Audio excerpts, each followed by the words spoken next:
Hello viewers, তোমাদের কাছে আসতে আমার একটু দেরি হয়ে গেল। তো শরীরটা খুব একটা ভালো নয়। তো আমার সঙ্গে তোমরা থেকো। কিছু প্রশ্ন এসছে, সেগুলোর একটু উত্তর দিয়ে দিই। সবার কাজে লাগবে এই প্রশ্নগুলো উত্তর। আজিজুর সাহেব, আপনি প্রশ্ন করেছেন যে গাছের গোড়া চুন মাখিয়েছেন কেন, কি উপকার? অনেকেই এটা করে, আমার গার্ডেনে রয়েছে। সেটা চুনের সঙ্গে একটু তুঁতে মিশিয়ে রাখা হয়। চুন এমনিতেই একটু জীবাণু নাশ করে, আর তাছাড়া তুঁতে মেশাবার ফলে গাছের গায়ে যে ছত্রাক লাগে সেটা লাগলো না, এক নম্বর। আর একটা একটু বিউটিফিকেশান হলো। সুতরাং এর একটা ভালো দিক আছে। আপনারাও নারকেল এবং সুপারিতে এটা লাগাতে পারেন। পরের প্রশ্ন হলো যে আপনি বলছেন যে নারকেল গাছের প্রথম 50-60টা ডাব হয়ে যাওয়ার পর পরের কাঁদিগুলো আর পুষ্ট হয় না বা ধরে না। তো এই প্রশ্নের উত্তরে বলি, একটু চিন্তা করলেই বোঝা যাবে যে এর পুষ্টির ঘাটতি, মানে ঠিকমতো খাবার পাচ্ছে না। সেই জন্য আপনি কোন এলাকার মানুষ আমি জানি না, সেই এলাকার কৃষি দপ্তরের অনুমোদিত খাবার স্প্লিট ডোজে ভাগ করে করে নারকেলকে দেন।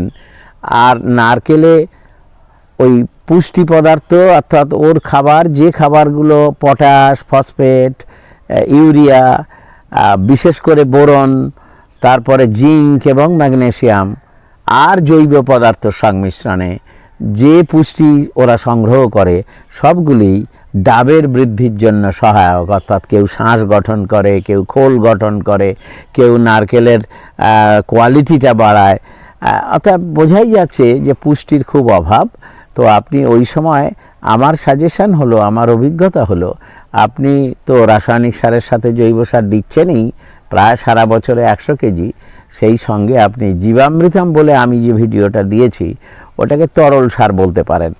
ওটা গোবর, গোচনা, বেসন, গুড় এটা দিয়ে যে প্রস্তুত করে নেবেন বাড়িতে, নিয়ে যদি প্রতি সপ্তাহে নারকেল গাছের বেজিনটা ভিজিয়ে দেন, আশা করি নারকেলের পুষ্টি পদার্থের প্রবাহটা অব্যাহত থাকবে এবং প্রত্যেকটা কাঁদি ফল হবে। এবং আপনি পারলে একটু ফোলিয়ার স্প্রে করে দেবেন ক্রাউনে এবং বোরন দিয়ে। আপনি যেন অতি অবশ্যই 150 গ্রাম বোরন থাকে মাটিতে, আর ওপরে 20 গ্রাম বোরন দিয়ে একটু স্প্রে করে দেন। যাদের এই সমস্যা আছে তাদের সবাইকেই বলি, নারকেলের অধিক ফলনের জন্য আপনারা নিয়মিত পুষ্টি পদার্থ সরবরাহ করুন, জৈব এবং অজৈব মিশিয়ে। যে পরিপূর্ণ খাবার দরকার সেটা যেন থাকে। আর একটা কথা বলি, আপনি মাটির পিএইচটাকে একটু দেখে নেন। যদি মাটির পিএইচ খুব কম বা বেশি হয়, তাহলে আপনার মাটিতে ওই পরিমাণ খাদ্য দেওয়া হলো কিন্তু গাছটা নিতে পারে না। অর্থাৎ এই দিকটা একটু দেখে নেবেন। তুমি প্রশ্ন করেছো যে বর্দো মিক্সচার করব, তাতে জল, চুন এবং এর পরিমাণটা জানতে চেয়েছো। আমি খুব শীঘ্রই তোমাদের জন্য, অনেকেরই এই প্রশ্নটা আছে, শুধু মুখে বললে হবে না, আমি একটা ভিডিও করেই তোমাদের জন্য দেখাবো, যাতে তোমরা একেবারে ঘরে বসেই এই অমূল্য সম্পদটা নিজেরা তৈরি করে নিতে পারো। আমার সঙ্গে থেকো তুমি। মাইবাবু, আপনার ডগা শুকানোর প্রশ্ন। আপনি বলছেন যে ডগা শুকিয়ে গেছে আর সেটা টানলে উঠে গেল, আর প্রায় 1 মাস হয়ে গেল আপনার তাতে কিছু হয়নি। আপনি নিরাশ হবেন না। আপনি, আমার মনে হয়েছে আপনি নারকেল গাছের কথা বলেছেন, আপনি নারকেল গাছের কথা উল্লেখ করেননি। যাই হোক, আপনি কোন গাছের সমস্যা, আমি সবার উদ্দেশ্যেই বলি আমার ভিউয়ার্সদের, যে কোন গাছের সমস্যাটা সেটা দেবেন, কোন এলাকার মানুষ আপনি সেটা বলবেন, তাহলে আমি মাটির প্রকৃতিটা বুঝতে পারবো। আমার উত্তর দেওয়াটা খুব স্বাভাবিক হবে এবং ভালো হবে। তো যাই হোক, আপনাকে হতাশ করব না। আপনি ওখানে এক কাজ করুন, 1 মাস হয়েছে তো নিশ্চয়ই নিচে থেকে বেরোবে। আপনি হেক্সাকোনাজল, আবার বলি হেক্সাকোনাজল 20 গ্রাম প্রতি 10 লিটার জলে, অথবা কপার ফাঙ্গিসাইড 40 গ্রাম প্রতি 10 লিটার জলে গুলে তার সাথে একটু নিম তেল অথবা কোনো কীটনাশক বিষ মিশিয়ে আপনি ওই গাছের গোড়াতে ধরে, মানে যে অংশে পচে গেছে তার গোড়াটা এমন ধরুন যে একেবারে মাটিতে চারদিকে চলে যায়, এইটা দেন। আর চারদিকে একটু খুশিয়ে আপনি একটু খাবার দিয়ে দেন ওকে, তাহলে দেখা যাবে যে গাছটা আপনাকে আমি 3 মাস ওয়েট করতে বলছি। 3 মাস পরেই দেখবেন ভেতরের অংশটা, একেবারে মাঝখানের কোর অংশটা যদি পচে না যায় ছত্রাক লেগে, তাহলে কিন্তু আপনার এটা বেঁচে যাবে। আপনি চিন্তা করবেন না, আবার নতুন পাতা আসবে।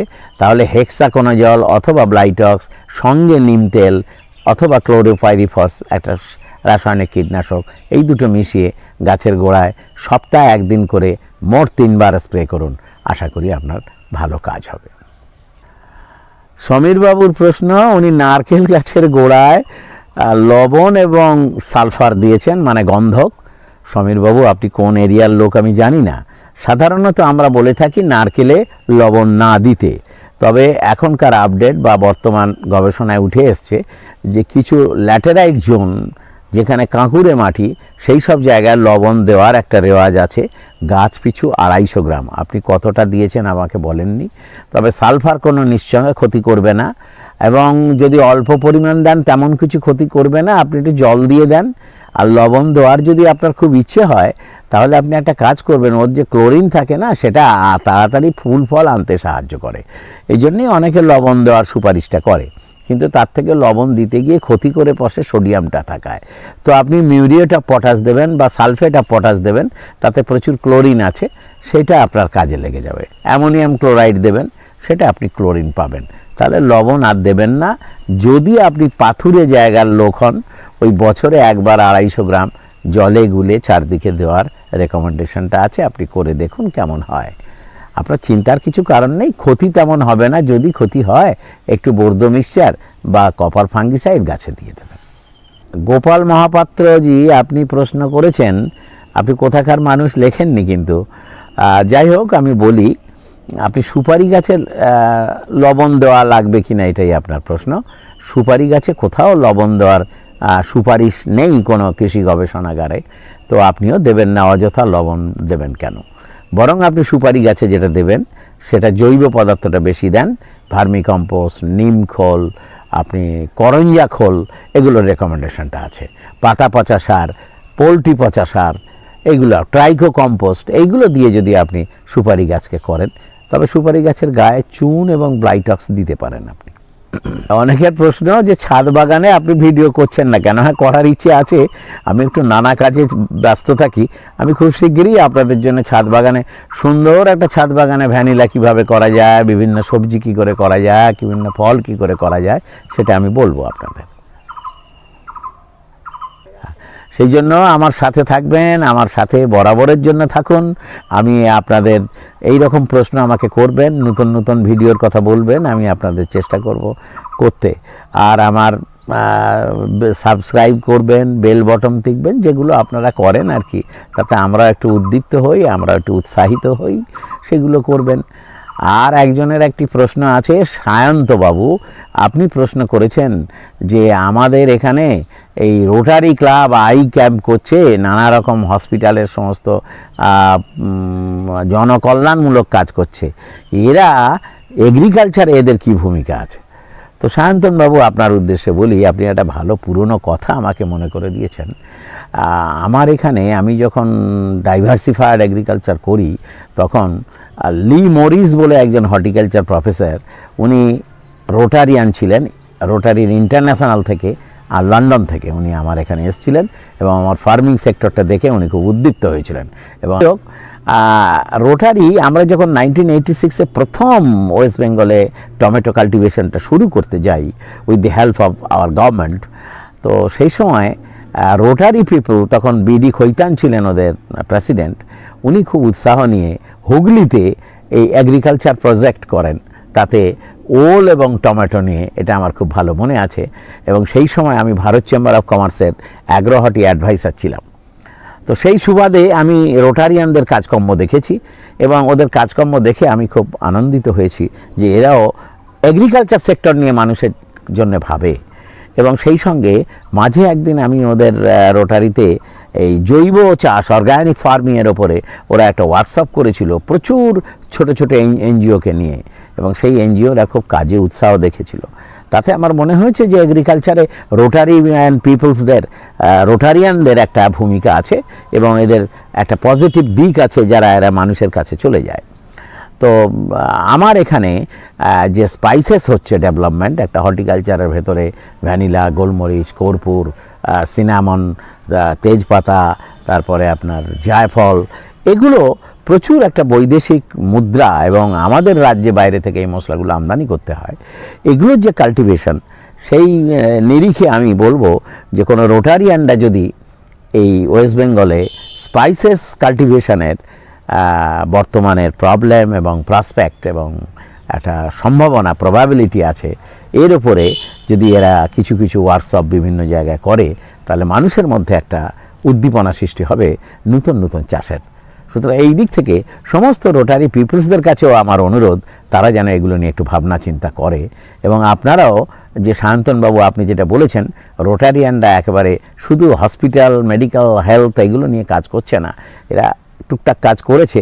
তবে এগুলো যদি করে তাহলে এটা আমাদের পক্ষে আরও ভালো হয়। আমি রোটারিয়ানদের থ্যাঙ্কস জানাবো। রিজয়শীল বাবু, আপনি বলেছেন যে আমার বাগানে 4টি সুপারি গাছ আছে, আমি কি গোলমরিচ করব? নিশ্চয়ই করবেন। একটা গোলমরিচ থেকে আপনি যদি প্যানিও 2 ভ্যারাইটিটা করেন, এটা আমাদের স্পাইসেস বোর্ডের একটা নতুন রিসার্চ প্রোডাক্ট।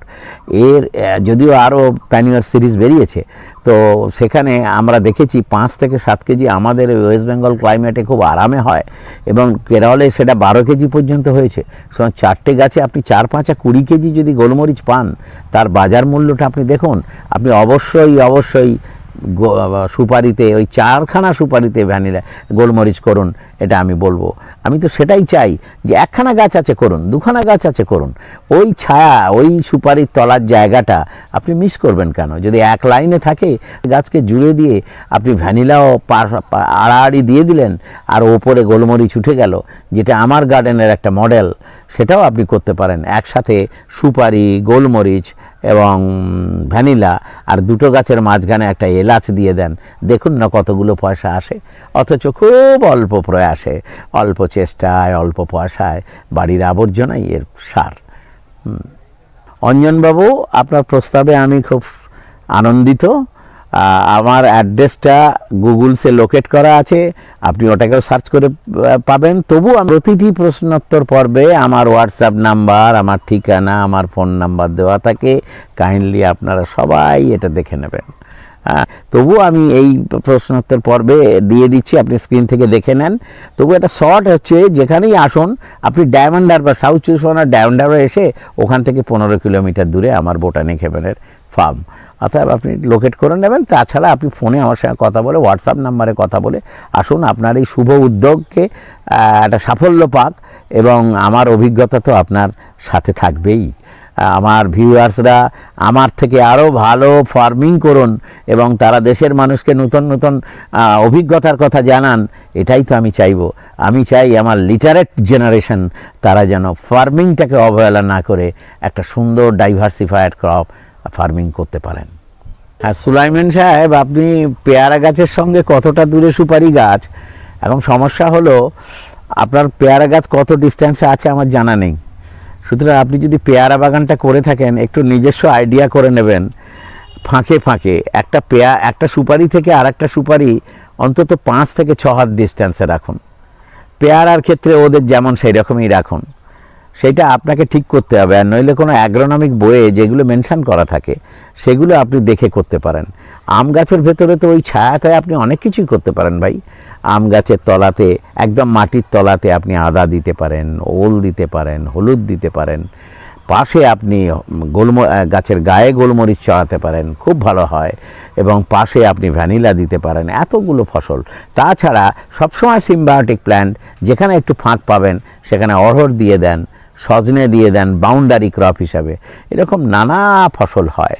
আপনারা কৃষির বইগুলো যেগুলো আছে, আপনারা যদি ব্লক অফিসে বা আমাদের মহকুমা কৃষি দপ্তরে গিয়ে এই ইন্টেনসিভ কাল্টিভেশনের যে বইগুলো একটু দেখেন, তাহলে আপনাদের আইডিয়াটা অনেক বেড়ে যাবে। আর আমি চেষ্টা করব আমের একটা ভিডিও দিতে, সেখানে আমি বলবো যে আমের সঙ্গে সহকারী গাছ কী লাগানো যায়, তাহলে আপনার এই প্রশ্নের উত্তরটাও আপনি পেয়ে যাবেন খুব তাড়াতাড়ি। আমি সেই ভিডিওটা আপনাদের কাছে পৌঁছে দেব। আর সৌমেন বাবু, আপনি বলেছেন যে আমাদের এঁটেল মাটি, আমাদের কি করতে হবে? আমি চাই যে আমাদের এই ভারতবর্ষের এবং পশ্চিমবাংলায় নানা রকম মাটি আছে, প্রত্যেকটির মাটি আমার গাছের উপযোগী করে তোলার জন্যে তার একটা রিক্লামেশন দরকার আছে, সেইটা করতে হবে। Soil reclamation must. এঁটেল মাটির সমস্যা বাবা, প্রচুর জল ধরে, সুতরাং তাকে পোরাস করতে হবে। ওখানে একটা মাত্র কাজ হলো প্রচুর পরিমাণে জৈব পদার্থ দেওয়া। জৈব পদার্থ সিরিজ বড় লম্বা।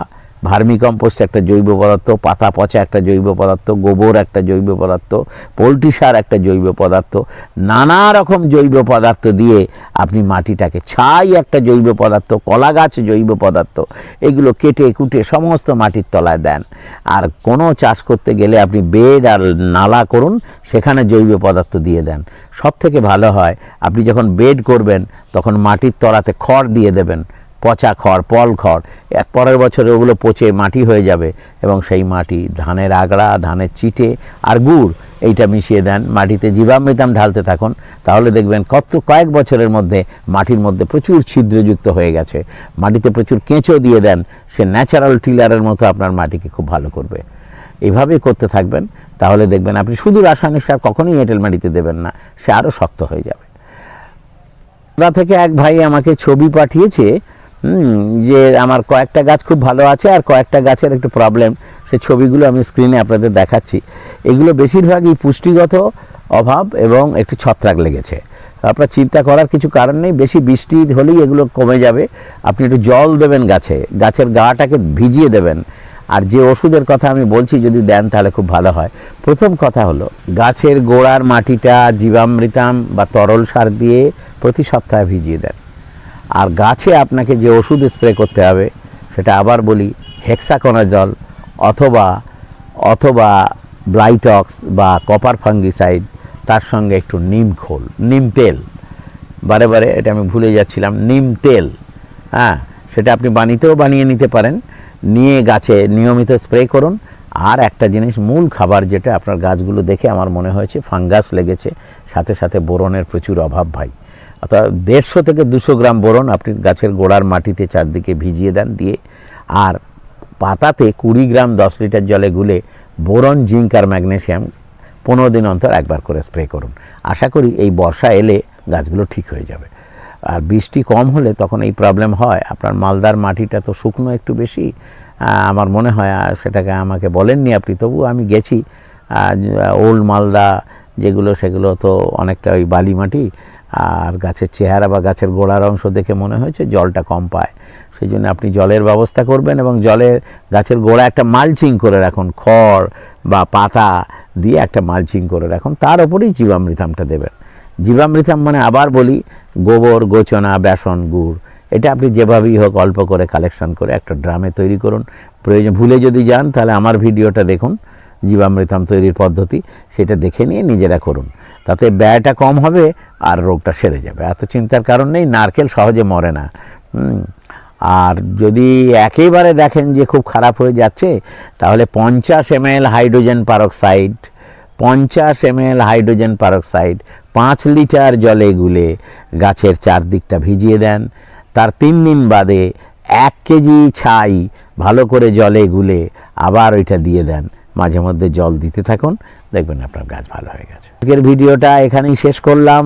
আপনারা সুস্থ থাকুন, সুন্দর থাকুন, ভালো থাকুন। আবার নতুন কোনো বিষয় নিয়ে আপনাদের কাছে আসব।